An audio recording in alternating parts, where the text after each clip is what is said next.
क्या नाम है टॉपिक का? मीन या फिर average value of AC. Alternating current की मीन या एवरेज वैल्यू से हमारा मतलब क्या है, तो इसको ध्यान से समझो। देखो, मान लो कि मैं अल्टरनेटिंग वेवफॉर्म को इस तरीके से रिप्रेजेंट कर रहा हूं और आप क्या देख रहे हो कि हर एक इंस्टेंट पे टाइम के साथ में अल्टरनेटिंग वोल्टेज या करंट की वैल्यू क्या हो रही है, चेंज हो रही है। मान लो मैंने अल्टरनेटिंग वोल्टेज को रिप्रेजेंट किया है टाइम के साथ में, ये वाली वैल्यू क्या बोली जाती है, ई नोट।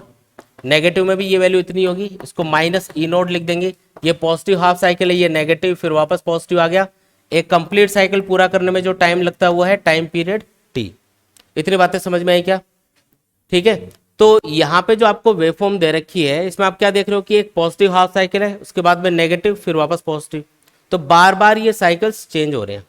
कभी पॉजिटिव हाफ साइकिल आता है, कभी नेगेटिव, फिर वापस पॉजिटिव, फिर वापस नेगेटिव, ये चलता ही रहेगा, है ना। इसका मतलब बार बार अल्टरनेटिंग करंट की डायरेक्शन चेंज होगी। अगर मुझे मीन या एवरेज वैल्यू पूछी जा रही है अल्टरनेटिंग करंट की, तो अगर मैं एक कंप्लीट टाइम पीरियड के लिए, मतलब इतने टाइम के लिए अगर मैं मीन या एवरेज वैल्यू कैलकुलेट करूंगा, तो उसका तरीका ये होगा कि ये जो जो करंट है अलग अलग टाइम पे, उन सबको मैं ऐड करूंगा। तो इसमें देखो कुछ तो पॉजिटिव वैल्यूज आएंगी, कुछ नेगेटिव वैल्यूज आएंगी, और आप देखोगे कि जितनी पॉजिटिव वैल्यूज हैं उतनी ही नेगेटिव वैल्यूज भी होंगी। तो जैसे ही आप एवरेज निकालोगे, मतलब इनको एवरेज निकालने के लिए इनको ऐड करोगे, तो पॉजिटिव और नेगेटिव वैल्यू ऐड होगी, क्या बन जाएगा, जीरो, कैंसिल हो जाएंगी। जैसे ये कुछ वैल्यूज हैं 1 2 3 4 5, फिर 4 3 2 1 0, इस तरीके से। और ये वाली वैल्यूज है -4 -5, इस तरह, मतलब सॉरी -1 -2 -3 -5, इस तरीके से, और फिर वापस कम होगी जीरो पे। तो जितनी ये वाली वैल्यूज हैं पॉजिटिव, उतनी ये वैल्यू होंगी नेगेटिव। तो जैसे इनको ऐड करोगे, जैसे इनको ऐड किया जाएगा, ऐड करते ही आंसर क्या आ जाएगा, जीरो। तो एवरेज निकालने के लिए तो इनको ऐड करना ही पड़ेगा, और फिर आपको टाइम से डिवाइड करना पड़ेगा कितने टाइम के लिए हमने करंट को ऐड किया है। तो आप क्या देखोगे कि जैसे ही हम जीरो से टी टाइम पीरियड के लिए, जीरो से टी टाइम पीरियड के लिए अल्टरनेटिंग करंट की मीन या एवरेज वैल्यू निकालने की कोशिश करते हैं, तो आंसर क्या आता है, हमेशा जीरो। तो पहला जो क्वेश्चन है इस पे यही बनता है कि एक कंप्लीट साइकिल के लिए अल्टरनेटिंग करंट की मीन या एवरेज वैल्यू कितनी होती है। तो याद रखना है, बहुत इंपॉर्टेंट क्वेश्चन है ये। अल्टरनेटिंग करंट की एक कंप्लीट साइकिल के लिए मीन या एवरेज वैल्यू कितनी होती है, zero, for a complete cycle. कौन से साइकिल की बात हो रही है, कंप्लीट साइकिल की, यानी जीरो से टी टाइम पीरियड की बात हो रही है। तो उस टाइम पीरियड के अंदर जो एवरेज वैल्यू आएगी, है ना, आई एवरेज लिख देता हूं, वो आएगा जीरो। या जो अल्टरनेटिंग वोल्टेज है उसकी एवरेज वैल्यू निकालनी हो तो वो भी क्या आएगी, जीरो। अल्टरनेटिंग वोल्टेज अगर जीरो है तो अल्टरनेटिंग करंट भी जीरो होगा। तो अगर आपको अल्टरनेटिंग करंट की मीन या एवरेज वैल्यू कैलकुलेट करनी है, तो फुल साइकिल के लिए तो कर नहीं सकते, वो तो जीरो आता है हमेशा। तो हाफ साइकिल के लिए कैलकुलेट कर लो।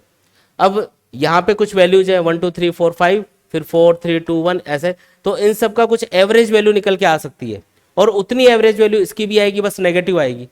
तो हाफ साइकिल के लिए अगर कैलकुलेट करोगे, मतलब जीरो से t/2 टाइम पीरियड के लिए अगर आप अल्टरनेटिंग करंट की मीन या एवरेज वैल्यू कैलकुलेट करोगे, तो उसमें कोई दिक्कत नहीं है, वो आप कैलकुलेट कर सकते हो, उसकी कुछ वैल्यू भी निकल के आएगी। कंप्लीट साइकिल के लिए आंसर जीरो होगा लेकिन, ठीक है। तो अब हम क्या करेंगे, हाफ साइकिल के लिए ही अल्टरनेटिंग करंट या अल्टरनेटिंग वोल्टेज की मीन या एवरेज वैल्यू कैलकुलेट करेंगे। मान लो ये जो वेवफॉर्म मैंने यहाँ पे रिप्रेजेंट की है, इसकी इक्वेशन है E = E0 sin omega T. अगर मुझे एवरेज वैल्यू कैलकुलेट करनी होती है तो मैं यही करूंगा कि अलग अलग इंस्टेंट पे इसकी जितनी भी वैल्यूज है अल्टरनेटिंग करंट की, उनको ऐड कर लूंगा, और फिर जितने टाइम के लिए मैंने ऐड किया उतने टाइम से डिवाइड कर दूंगा। तो मेरे पास क्या आएगा, उतने टाइम इंटरवल में अल्टरनेटिंग करंट की एक एवरेज वैल्यू निकल के आ जाएगी। आप क्या देख रहे हो कि यहाँ पे हर एक इंस्टेंट पे अल्टरनेटिंग करंट की वैल्यू चेंज हो रही है। कितनी बार चेंज होगी बताओ, ये कितने पॉइंट्स होंगे इसके ऊपर, इनफाइनाइट पॉइंट होंगे। ये कोई काउंट थोड़ी कर सकते हैं कि 1 2 3 4 5 ऐसे 50, अभी 50 बिल्कुल पास पास, आप 100 भी ले सकते हो, और पास पास आप 500 भी ले सकते हो। तो ये इनफाइनाइट काउंट होंगे कि ये पास पास पास पास, मतलब इनफाइनाइट पॉइंट्स है जिन पे हर एक इंस्टेंट पे वैल्यू चेंज हो रही है। इनफाइनाइट चीज़ों को अगर ऐड करना होता है तो उसका मेथड क्या होता है, इंटीग्रेशन। तो अगर मुझे अल्टरनेटिंग वोल्टेज की मीन या एवरेज वैल्यू कैलकुलेट करनी है जीरो से t/2 टाइम पीरियड में, तो मुझे सबसे पहला काम ये करना पड़ेगा कि अल्टरनेटिंग वोल्टेज को ऐड करना पड़ेगा जीरो से t/2 टाइम इंटरवल के लिए। सारे करंट को, सारे वोल्टेज को ऐड कर लिया हमने, अलग अलग इंस्टेंट पे जो जो वैल्यूज थी ना वोल्टेज की सबको ऐड कर लिया। इंटीग्रेशन का मतलब है एडिशन। और कितने टाइम के लिए ऐड करना है, 0 से t/2 लिमिट लगा दी। 0 से t की लिमिट लगाओगे तो ये आंसर 0 आएगा सॉल्व करने पे। तो 0 से t की लिमिट नहीं लगेगी, रीजन क्योंकि 0 से t के लिए एवरेज वैल्यू क्या होती है, 0, टोटल 0 आता है। फिर आपको क्या करना पड़ेगा, क्योंकि आपने 0 से t/2 टाइम के लिए वोल्टेज को ऐड किया है तो कितने टाइम से डिवाइड करेंगे, t/2 से डिवाइड करना है। भी आपको मीन या एवरेज वैल्यू कैलकुलेट करनी है तो उसमें कितना टाइम इंटरवल लिया आपने, 0 से t/2, तो कितने से डिवाइड करेंगे इसको, t/2 से डिवाइड करोगे तो 1/t/2 लिख दिया। इससे हमारे पास क्या निकल के आएगा, average value of alternating voltage. ये फॉर्मूला बन गया एक तरह से। इसको आप 2/t भी लिख सकते हो। क्या लिख सकते हो इसको, 2/t, 2 पर चला जाएगा ना ये, 0 से t/2 और e की मैं वैल्यू यहाँ पे ये पुट कर देता हूँ, E0 sin ω/t/dt। इसको सॉल्व करना है। इसको सॉल्व करोगे तो क्या आएगा, अल्टरनेटिंग वोल्टेज की मीन या एवरेज वैल्यू आ जाएगी। बिल्कुल आसान है। देखो ई एवरेज क्या होगा, तो E0 क्या होता है, maximum value of alternating voltage. ये जो मैक्सिमम वैल्यू है ये हर बार इतनी रहेगी, मतलब ये बार बार बदलती नहीं है, पॉजिटिव साइड हो या नेगेटिव साइड हो। मतलब E0 क्या है यहाँ पे, कांस्टेंट है। अलग कर लो इसको, 2E0/t लिख दिया। फिर ब्रैकेट इंटीग्रेशन के अंदर क्या बचेगा, sin ω/t। और sin ω/t का इंटीग्रेशन आपको पता है माइनस cos ω/t। और जो t का मल्टीपल होता है वो हम नीचे लिख देते हैं। t का मल्टीपल क्या है यहाँ पे, ओमेगा, तो ओमेगा नीचे आएगा। ठीक है, तो ई एवरेज, अच्छा लिमिट भी लगानी है हमको, 0 से t/2 लिमिट लगाओ अब, 2E0 अपॉन ओमेगा। भी ओमेगा भी कांस्टेंट है। अल्टरनेटिंग करंट की जो फ्रीक्वेंसी होती है, जो टाइम पीरियड होता है, या इसकी एंगुलर फ्रीक्वेंसी है, ये सब कांस्टेंट होते हैं। तो ये ओमेगा भी बाहर लिख लो, तो ये ओमेगा टी बन जाएगा बाहर। तो ठीक है, माइनस भी बाहर निकाल लो, चलो ये माइनस भी लगा दिया बाहर। ठीक है, कोस ओमेगा टी बचेगा अंदर। कोस ओमेगा टी में अपर लिमिट पुट करो, क्या पुट करना है, टी की जगह t/2 पुट करना है, तो ये बनेगा कोस ओमेगा t/2।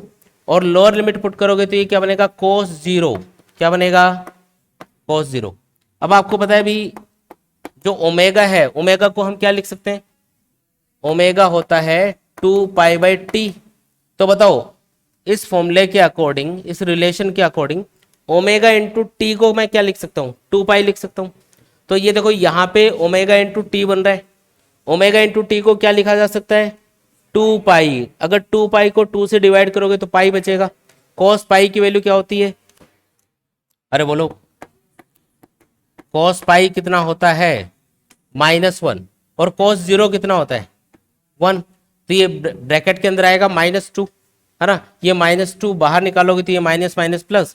ई एवरेज कितना आएगा बताओ, 4E0 डिवाइडेड बाई क्या कर दूं यहाँ पे, ये देखो ओमेगा टी को मैं क्या लिख सकता हूँ यहाँ पे, 2π, इस रिलेशन के अकॉर्डिंग। तो मैंने इसको 2π लिख दिया। तो ये क्या है, E0 2E0 अपॉन पाई आ गया।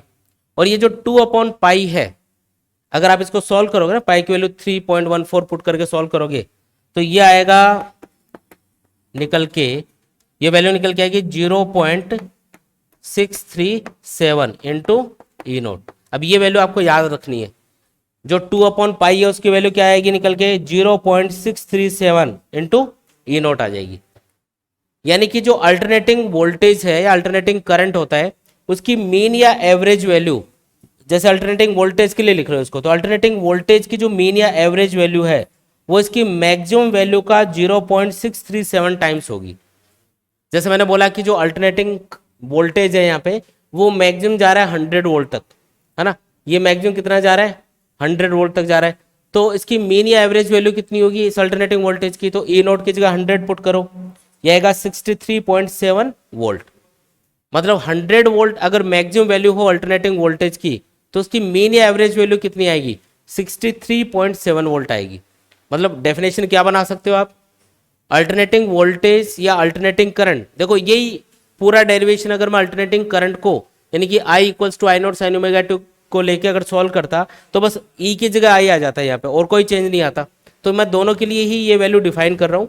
अल्टरनेटिंग करंट या वोल्टेज की मीन या एवरेज वैल्यू उसकी मैक्सिमम वैल्यू का 0.637 टाइम्स होती है। अल्टरनेटिंग करंट या वोल्टेज की मीन या एवरेज वैल्यू उसकी मैक्सिमम वैल्यू का 0.637 टाइम्स होती है। एक और तरीके से भी बोल सकते हो इसको परसेंटेज के टर्म्स में लिखोगे तो ये जैसे ये है परसेंटेज के टर्म्स में लिखना हो तो इसको 100 से मल्टीप्लाई कर दो, तो ये आ जाएगा ई एवरेज इक्वल्स टू 100 से मल्टीप्लाई करोगे तो कितना आएगा 63.7% ऑफ ई नोट लिखना है इसको। इसका मतलब क्या है, इसका मतलब है कि अल्टरनेटिंग वोल्टेज की मीन या एवरेज वैल्यू उसकी मैक्सिमम वैल्यू का 63.7% होती है, ऐसा बोल सकते हैं ना अपन भी, वैल्यू से पता चल रहा है अपन को ये। तो हमने एक डेफिनेशन बना ली इसी के अकॉर्डिंग।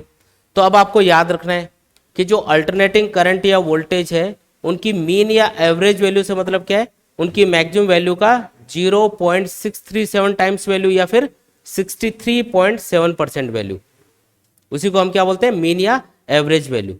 ठीक है। और अगर आपको ई नोट या आई नोट पता है अल्टरनेटिंग करंट या वोल्टेज के लिए, ई नोट या आई नोट पता है तो आप इजीली कैलकुलेट कर सकते हो। ये आपको सिर्फ 0.637 से ई नोट को मल्टीप्लाई करना है, अपने पास क्या आ जाएगी, एवरेज वैल्यू।